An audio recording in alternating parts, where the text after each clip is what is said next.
अस्सलामुअलैकुम, मैं हूं महबूब आलम। आप देख रहे हैं मेरा यूट्यूब और फेसबुक डिजिटल चैनल। आज हमारे साथ है मलिक मोहम्मद इमरान साहब। मलिक साहब आपको खुश आमदीद कहते हैं।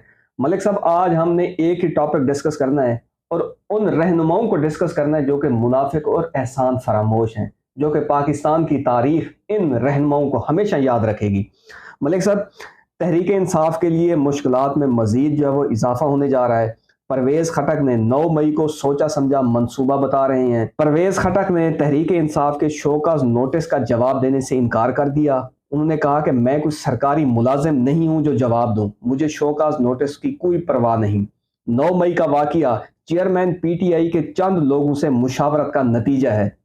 सर, फर्स्ट ऑफ ऑल तो ये है कि आप ये देखें कि परवेज खटक साहब को इमरान खान ने बड़ी ही अच्छी पोस्ट पर जो है वो उनको रखा, ना कि केपीके का जो है वो वजीर आला मुंतखब किया, बल्कि उसके बाद 6 रुकनी कमेटी के मेंबर रहे और साथ साथ ये है कि अहम तरीन फैसले लेते रहे, स्टेज पे डांस भी करते रहे इमरान खान के हक में उनके हक में बिल्कुल। तो अब ये है कि अब अगर आजकल के इन चीज़ों को देखा जाए तो लगता ऐसे है कि जैसे इमरान खान साहब के बारे में पहले तो ये था कि खान साहब इनको जो है वो बहुत मुनासिब लग रहे थे।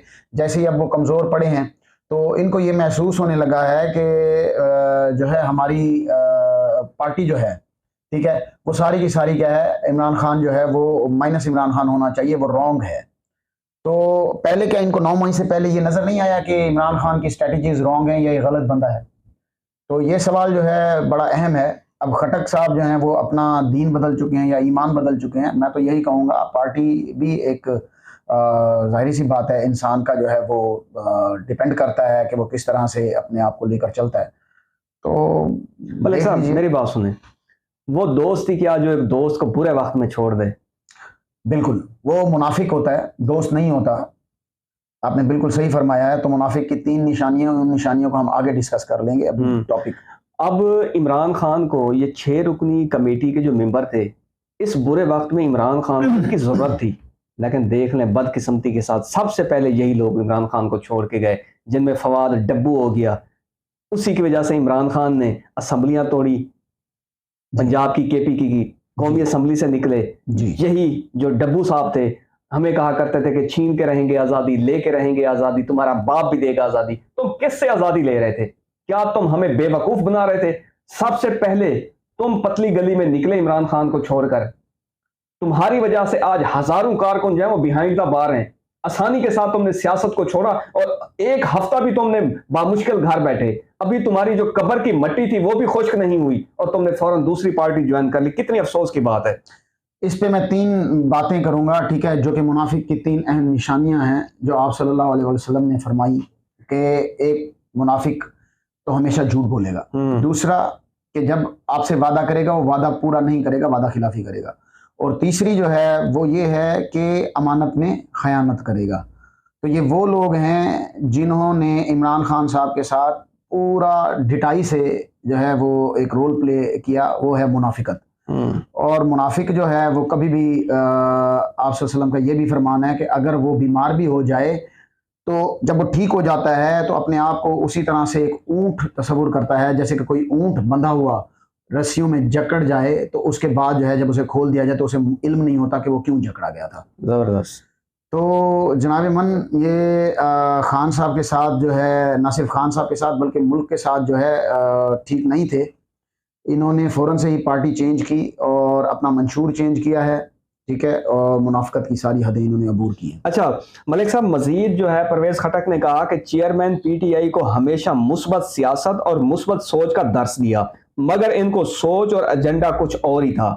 इमरान खान के मुतालिक कह रहे हैं कि हमने तो हमेशा इसको मुस्बत चीज की तरफ जाने का कहा, लेकिन मुझे नहीं पता था कि इनकी सोच और एजेंडा जो है कुछ और है। एकदम से सोच और एजेंडा चेंज होना इमरान खान साहब का मसला नहीं है। जिन्होंने अपना एजेंडा और अपनी सोच चेंज की है वो आप लोगों के सामने है। आप खटक साहब को देख लीजिए, ठीक है, डब्बू साहब को देख लीजिए, या उनके साथ जितने भी लोग थे, ठीक है, एक रात में ही उनके बयानात बदल गए। तो हम कोई बेवकूफ़ थोड़ी हैं, या आवाम जो है वो खाना नहीं खाती, या उनका दिमाग काम नहीं करता, आंखें नहीं है, नाक नहीं है, दिल नहीं है, सब कुछ है उनके पास, हम सब देख रहे हैं। अच्छा मलिक साहब, आपके यही परवेज खटक साहब जो कि घर में अगर दूसरी दफा खाना मांगे तो तो शायद घर में इनको दूसरी दफा खाना भी ना मिले। वो उनकी सेहत को देख के लेकिन आप ये देख लें कि इमरान खान ने इतने बड़े सूबे का इसको वजीर आला बनाया, एहसान फरामोशी की हद होती है। अब यही परवेज खटक आपकी एस्टेब्लिशमेंट के सबसे ज्यादा करीब था। जब भी इमरान खान और एस्टेब्लिशमेंट के ताल्लुकात में कोई दरार आती तो सबसे आगे आगे यही आपका खटक साहब होते थे जो राब्ते करवाते थे। क्या ये भंग पी के सो रहा था? इसको नहीं पता था कि इमरान खान का जो बयानिया है वो एंटी एस्टेब्लिशमेंट है? क्या उसको 9 मई के बाद उसकी नींद जागी है? पहले कहां था वो? सर, इस बात को सुन करके मुझे एक वाकया याद आ रहा है। ठीक है जी जरूर। वो वाकया इस तरह से है कि एक बादशाह था, वो अक्सर अपने वजीरों को, मुशीरों को जो है वो जंगली कुत्तों जो उसने पाल रखे थे उनके सामने डलवा देता था। अच्छा, मतलब उनके सामने डलवा देता था? जी, कोई एक गलती करने पर। एक दफा दरबार में एक वजीर को जो है उससे गलती हुई, तो बादशाह ने उसको हुक्म जारी फरमाया कि जनाब इसको जी कुत्तों के सामने डाल दिया जाए। तो उसने 10 दिन की मोहलत ले ली। अब 10 दिन की मोहलत जब ली तो जाकर के कुत्तों का जो रखवाला था उससे उस मुलाकात हुई, तो उसने कहा कि भाई कुत्तों का काम आज से सारा मैं करूंगा। तो कुत्तों को नहलाता धुलाता और उसके बाद जो है वो उसका मालिक बन बैठा। तो 10 दिन के बाद जब दरबार में दोबारा वापस आया तो बादशाह ने कहा कि जी उठाओ और इसको फेंक दो। तो कुत्तों के सामने जब फेंका गया तो कुत्ते दुम हिलाने लगे और जो है बादशाह बड़ा परेशान हुआ, पूछा कि भाई ये क्या माजरा है वजीर से कि मैंने तो कुत्तों को क्या हो गया? हाँ, मैंने तो बड़े बड़े वजीर डलवाए हैं और चीर फाड़ के खा गए, तो तुम्हें क्यों नहीं खाया? तो कहने लगा कि बादशाह सलामत, बात दरअसल ये है कि मैंने इतनी खिदमत आपकी की और आपने मेरी एक गलती की, मुझे सजा दी कि कुत्तों के सामने डलवा दीजिए इसको। तो मैं 10 दिन मैंने इनकी खिदमत की है, ठीक है, तो यही कुत्ते आज मेरे सामने दुम हिला रहे हैं। तो मतलब कहने का कि ये है कि जो इंसान एहसान फरामोश होता है वो कुत्तों से भी बदतर है, और वो बादशाह बेवकूफ है। सही बात। जो एक गलती को, ठीक है, गलती समझकर जो है वो माफ नहीं करता बल्कि उसकी सजा देता है। अच्छा मलिक साहब, पीटीआई का मौकिफ भी सामने आ गया परवेज खटक की इन बातों के बाद। परवेज खटक ने चेयरमैन पीटीआई को 9 मई के वाकयात का जिम्मेदार ठहराया, जो कि सरासर झूठ और बेहुदा इल्जाम है। परवेज खटक बतौर सूबाई सदर पार्टी के तमाम फैसलों में मुकम्मल तौर पर आजाद थे और एस्टेब्लिशमेंट के साथ राब्ते में थे। मैं ये 2 बातों से मुत्तफिक हूं। एक कि सूबाई सदर पार्टी के तमाम फैसलों के अंदर बैठते थे, एस्टेब्लिशमेंट के करीब थे, तो 9 मई के बाद इनको याद आया कि इमरान खान का जो बयानी है वो ठीक नहीं है।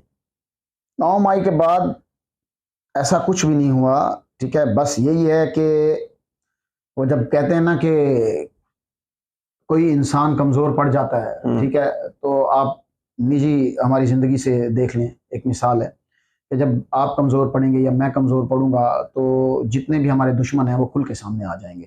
तो खान साहब के सामने अब सारे दुश्मन मौजूद हैं।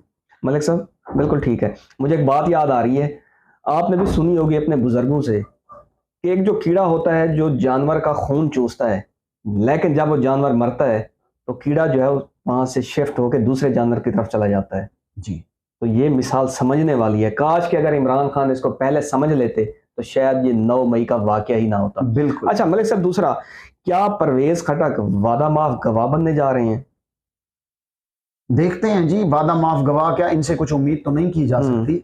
मेरे ख्याल से ये जितने इन लोगों ने गिरना था गिर चुके हैं, और उसके अलावा आप उम्मीद ना रखें किसी किस्म की भी। कुछ सही बात है, कुछ भी हो सकता है। कुछ भी। अच्छा दूसरा, क्या चेयरमैन पीटीआई का हाल बानी एमक्यूएम जैसा तो नहीं होने वाला? मैं नहीं समझता, हरगिज़ ऐसा नहीं होगा, क्योंकि पीटीआई जो है एक खालिस तंजीम थी, और ज़रूर इंशाल्लाह इसकी बागडोर खान साहब के, जब तक खान साहब जिंदा हैं उनके हाथों में रहेगी, अल्लाह करेगा। और अगर ना भी रही, क्योंकि ज़िंदगी मौत अल्लाह के हाथ में है, तो ज़रूर इंशाल्लाह कोई ना कोई इसका परचम जो है वो। क्या अल्लाह ना करे पाकिस्तान की आवाम चेयरमैन पीटीआई को भूल तो नहीं जाएगी?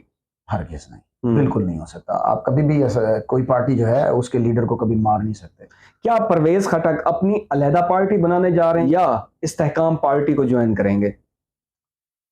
देखें जी, इस्तेकाम पार्टी को ज्वाइन करेंगे मेरे ख्याल से, क्योंकि परवेज खटक साहब की खुद की तो कोई स्ट्रेंथ है नहीं, ठीक है। तो बना बनाया काम अगर उनको मिल जाएगा तो वो उसको ज़्यादा तरजीह देंगे। या मलिक साहब ये भी तो हो सकता है कि वो केपीके के अंदर कोई अपना फॉरवर्ड ब्लॉक बना के 3-4 लोगों का। सर ऐसे नहीं चलेगी इनकी सियासत, क्योंकि ये वो लोग हैं जिनके जो है वो पहले नकाब से ढके हुए थे चेहरे, अब इनके चेहरे आवाम के सामने आ चुके हैं। तो ये अपना वोट जो बैंक है उसको खराब कर चुके हैं। अभी इनको किसी ना किसी सहारे की जरूरत है। अब देखिएगा कि कोई ना कोई सहारा जरूर तलाश करें। मलिक साहब, जो दूसरा रहनुमा जो कि मुनाफिक है, इससे पहले असद उमर साहब भी कह चुके हैं कि जिस तरीके से चीजें जा रही थी ये 9 मई का वाकया होना ही था। तीसरा जो मुनाफिक शख्स है फयाजुल हसन चौहान, उसने कहा कि जब इमरान खान रिहाई के बाद 14 मई की मीटिंग की तो उसमें उन्होंने वाज़ेह तौर पर कहा कि हम 9 मई की मजम्मत कतई नहीं करेंगे। क्या ये पॉसिबल है? ये बिल्कुल पॉसिबल नहीं है। ये एक सोची समझी स्कीम थी। यही लोग थे जो इमरान खान साहब को गलत ट्रैक पर लेकर आए हैं और उसके बाद जो है जब इमरान खान साहब कमजोर पड़े हैं तो उनका साथ छोड़ा है। सर, गुजारिश है, हम अच्छे तरीके से वाकिफ है कि फयाजुल हसन चौहान का करैक्टर क्या है, वो किस तरह का इंसान है। इसका पीटीआई से चले जाना, मुझे यकीन करें मलिक साहब, बड़ी खुशी हुई है। अच्छा इस तरह के गंद को अलहदा हो जाना चाहिए पीटीआई से। और असद उमर के मुतालिक थोड़ा सा मुझे अफसोस है कि इमरान खान ने इसको क्या कुछ नहीं दिया। वजीर खजाना बनाया था लेकिन ये नाअहल शख्स निकला, नहीं चला सका। ये पीटीआई का जनरल सेक्रेटरी था, इससे बड़ा क्या इमरान खान उसको ओहदा देता। मैं यही कहूंगा मलिक साहब, कुछ शर्म होती है, कुछ हया होती है। जितने भी ये मुनाफिक और झूठे शख्स हैं जहन्नम में सबसे निचले गड़े में होंगे इंशाअल्लाह। मलिक साहब, आप तशरीफ लाए, आपका शुक्रिया। जहां रहें खुश रहें, अपना और मेरे चैनल का ख्याल रखिएगा। पाकिस्तान जिंदाबाद।